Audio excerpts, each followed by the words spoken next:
नमस्कार दोस्तों, चलिए जानते हैं उत्तर प्रदेश की महत्वपूर्ण 25 बड़ी खबरों को सिर्फ 10 मिनट में। लेकिन उससे पहले आप इस वीडियो को किस जगह से देख रहे हैं हमें कमेंट में जरूर बताएं। उत्तर प्रदेश के रायबरेली में डिप्टी सीएम केशव प्रसाद मौर्य के रिश्तेदारों पर जन्माष्टमी की रात जानलेवा हमला हुआ।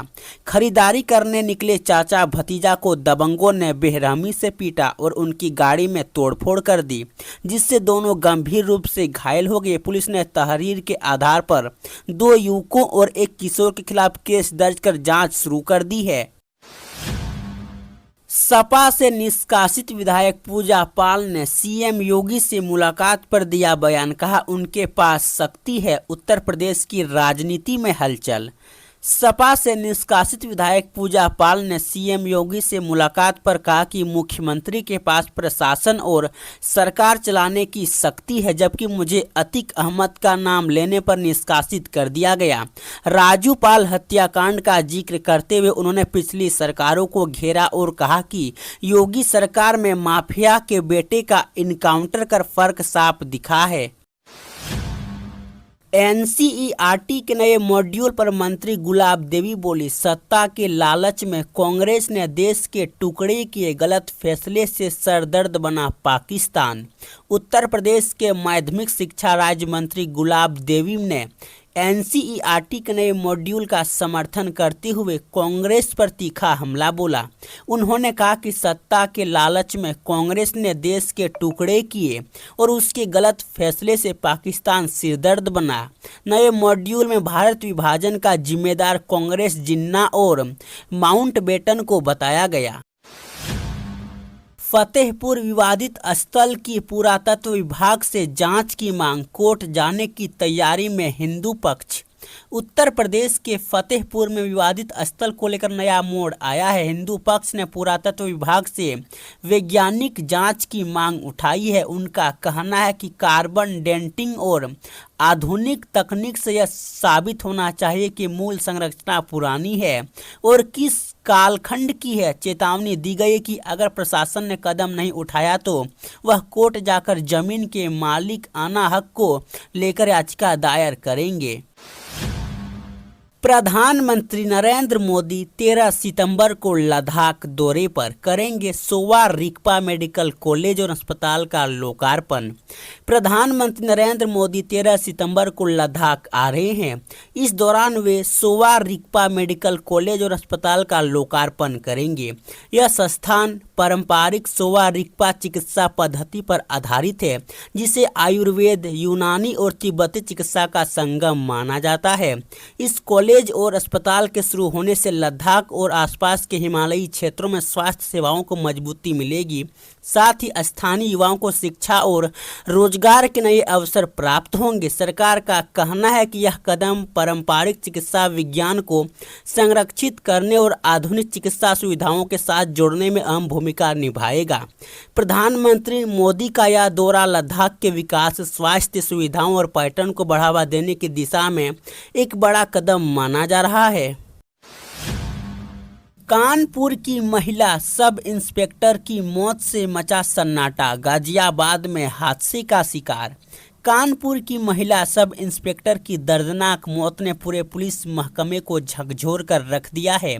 जानकारी के अनुसार महिला सब इंस्पेक्टर की स्कूटी गाजियाबाद में अचानक सड़क पर आए एक कुत्ते से टकरा गई। टक्कर इतनी जोरदार थी कि वह सड़क पर गिर पड़ी और गंभीर रूप से घायल हो गई। स्थानीय लोगों की मदद से उन्हें अस्पताल पहुंचाया गया, लेकिन इलाज के दौरान उनकी मौत हो गई। हादसे की खबर मिलते ही पुलिस महकमे में शोक की लहर दौड़ गई। साथ ही पुलिस कर्मियों ने उन्हें कर्तव्यनिष्ठ और मिलनसार अधिकारी बताया। इस हादसे ने एक बार फिर से सड़क सुरक्षा और आवारा पशुओं के कारण होने वाली दुर्घटनाओं पर गंभीर सवाल खड़े कर दिए हैं। परिजनों और पुलिस विभाग ने उनकी असामयिक मौत को अपूरणीय क्षति बताया है। कानपुर ग्रीन पार्क स्टेडियम का होगा कायाकल्प, बढ़ेगी दर्शक क्षमता। कानपुर के ऐतिहासिक ग्रीन पार्क स्टेडियम का जल्द ही कायाकल्प होने जा रहा है। उत्तर प्रदेश सरकार ने स्टेडियम को आधुनिक सुविधाओं से लैस करने की योजना पर काम शुरू कर दिया है। प्रस्तावित बदलावों के तहत स्टेडियम की दर्शक क्षमता बढ़ाई जाएगी, जिससे अंतर्राष्ट्रीय स्तर के मैचों के दौरान अधिक संख्या में दर्शक खेल का आनंद ले सके। इसके अलावा खिलाड़ियों के लिए अत्याधुनिक ड्रेसिंग रूम, जिम और प्रैक्टिस पिच तैयार की जाएगी। दर्शकों की सुविधा को ध्यान में रखते हुए पार्किंग, बैठने की व्यवस्था और फूड कोर्ट को भी आधुनिक रूप दिया जाएगा। अधिकारियों का कहना है कि नवीनीकरण के बाद ग्रीन पार्क स्टेडियम का रूप अंतर्राष्ट्रीय मानकों के अनुरूप होगा। कानपुर में गंगा का जलस्तर चेतावनी बिंदु पार, घरों तक पहुंचा पानी। कानपुर में गंगा नदी का जलस्तर लगातार बढ़ता जा रहा है और अब यह चेतावनी बिंदु पार कर गया है। जल भराव की स्थिति इतनी गंभीर हो चुकी है कि निचले इलाकों में पानी घरों तक घुस गया है। सड़कों पर पानी भर जाने से लोगों को आवाजाही में भारी दिक्कतें झेलनी पड़ रही है। स्थिति बिगड़ने पर स्थानीय लोगों ने अब नाव का सहारा लेना शुरू कर दिया है। प्रशासन ने बाढ़ प्रभावित क्षेत्रों में राहत और बचाव कार्य तेज कर दिए हैं। निचले इलाकों में रहने वाले लोगों को सुरक्षित स्थानों पर पहुंचाया जा रहा है। वहीं गंगा के बढ़ते जलस्तर से किसानों की फसलें भी जलमग्न होने लगी है, जिससे बड़ी क्षति की आशंका है। आपदा प्रबंधन टीम और जिला प्रशासन हालत पर लगातार नजर बनाए हुए हैं। फिलहाल लोगों से अपील की जा रही है कि वे नदियों और जलभराव वाले क्षेत्रों में जाने से बचें और सतर्क रहें। मंदिरों का होगा कायाकल्प, पर्यटन विकास के लिए 45 करोड़ रुपए स्वीकृत। उत्तर प्रदेश सरकार ने धार्मिक पर्यटन को बढ़ावा देने के लिए बड़ा कदम उठाया है। राज्य के एक जिले के प्रमुख मंदिरों के कायाकल्प के लिए सरकार ने 45 करोड़ रुपए की राशि स्वीकृत की है। इस राशि से मंदिरों की संरचना को सुदृढ़ किया जाएगा, साथ ही आसपास की सुविधाओं का भी विकास किया जाएगा। योजना के तहत मंदिर परिसर में भक्तों के लिए बेहतर बैठक व्यवस्था, प्रकाश व्यवस्था, शुद्ध पेयजल और पार्किंग सुविधाएं उपलब्ध कराई जाएगी। इसके अलावा मंदिर तक पहुंचने वाले मार्गों को भी चौड़ीकरण और सौंदर्यीकरण किया जाएगा। पर्यटन विभाग का मानना है कि इस परियोजना से जहां श्रद्धालुओं को सुविधा मिलेगी, वहीं जिले में धार्मिक पर्यटन और स्थानीय रोजगार को भी बढ़ावा मिलेगा। सरकार का लक्ष्य है कि आने वाले समय में उत्तर प्रदेश को धार्मिक पर्यटन का भी हब बनाया जाए। यूपी के परिषदीय विद्यालयों में पहली सत्रीय परीक्षा शुरू, 23 अगस्त तक चलेगी। उत्तर प्रदेश के बेसिक शिक्षा विभाग के अंतर्गत आने वाले 1,32,000 परिषदीय विद्यालयों में आज से पहली सत्रीय परीक्षा शुरू हो गई है। यह परीक्षा 23 अगस्त तक आयोजित की जाएगी। कक्षा पहली से लेकर 8वीं तक के छात्र इसमें शामिल हो रहे हैं। परीक्षा का आयोजन 2 पालियों में किया जा रहा है ताकि सभी विद्यार्थियों को सुगमता से बिठाया जा सके।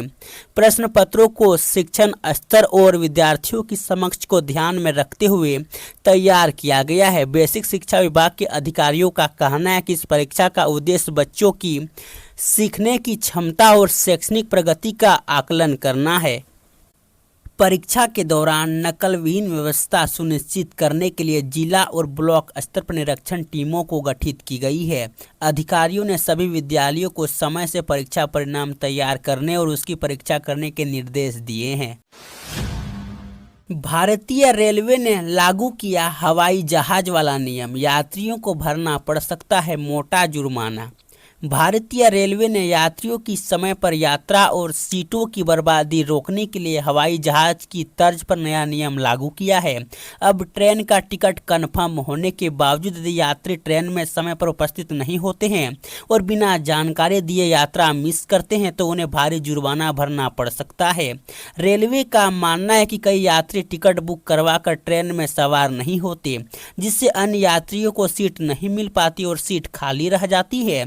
इसी को रोकने के लिए यह नियम लागू किया गया है। बिल्कुल एयरलाइन की तरह अब रेलवे भी 900 पॉलिसी अपनाएगा। मुरादाबाद में रामगंगा और कोसी नदी का कहर, 65 गांव जलमग्न। उत्तर प्रदेश के मुरादाबाद जिले में बाढ़ का कहर लगातार बढ़ता जा रहा है। रामगंगा और कोसी नदी का जलस्तर खतरनाक स्तर से ऊपर पहुंच जाने के कारण हालत बिगड़ गई है। दोनों नदियों के उफान से करीब 65 गांव पूरी तरह जलमग्न हो गए हैं। ग्रामीणों के घरों और खेतों में पानी भर जाने से जनजीवन अस्त व्यस्त हो गया है। कई जगह सड़कों पर जल भराव होने से यातायात ठप है। प्रशासन ने राहत और बचाव कार्य शुरू कर दिया है। प्रभावित इलाकों में एनडीआरएफ और स्थानीय टीमें नावों की मदद से लोगों को सुरक्षित स्थानों पर पहुंचा रही है। बाढ़ से फसलों की भारी नुकसान हुआ है और पशुओं की सुरक्षा को लेकर ग्रामीणों में चिंता बनी हुई है। प्रशासन ने बाढ़ प्रभावित गांवों में अस्थायी राहत शिविर और भोजन की व्यवस्था करने का दावा किया है। वहीं हालात पर जिलाधिकारी लगातार नजर बनाए हुए हैं। दिल्ली एनसीआर से बिहार जाने वालों के लिए बड़ी खबर। त्योहारों पर घर जाने वाले यात्रियों को राहत देने के लिए बीएसआरटीसी यानी कि Bihar state road transport corporation ने बड़ा फैसला लिया है। अब दिल्ली, उत्तर प्रदेश और हरियाणा से बिहार के विभिन्न जिलों के लिए चलने वाली बीएसआरटीसी बसों की ऑनलाइन बुकिंग 1 सितंबर से शुरू होगी। पर्व त्योहारों पर बिहार आने जाने वाले यात्रियों को अक्सर ट्रेन और फ्लाइट में सीट मिलना मुश्किल होता है। ऐसे में सरकार की यह पहल बड़ी राहत साबित होगी। बीएसआरटीसी की वेबसाइट और अधिकृत पोर्टल्स पर यात्री एडवांस टिकट बुक कर सकेंगे। अधिकारियों के अनुसार इस बार त्योहारों को देखते हुए अतिरिक्त बसें भी चलाई जाएगी ताकि यात्री को टिकट और सीट की समस्या ना हो।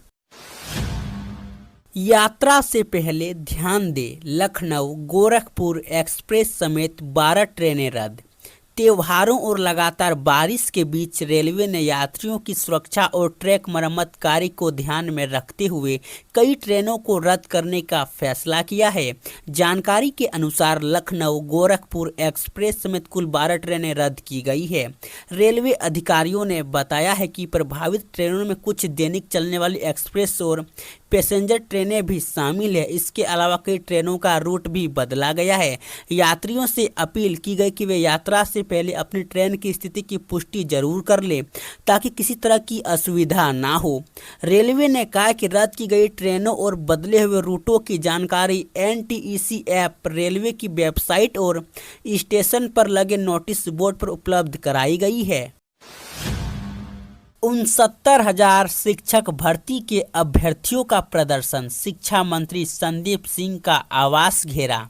लखनऊ में 69,000 शिक्षक भर्ती प्रक्रिया से जुड़े अभ्यर्थियों ने सोमवार को बड़ा प्रदर्शन किया। अभ्यर्थी अपनी मांग को लेकर शिक्षा मंत्री संदीप सिंह के आवास के बाहर जुट गए और जमकर नारेबाजी की।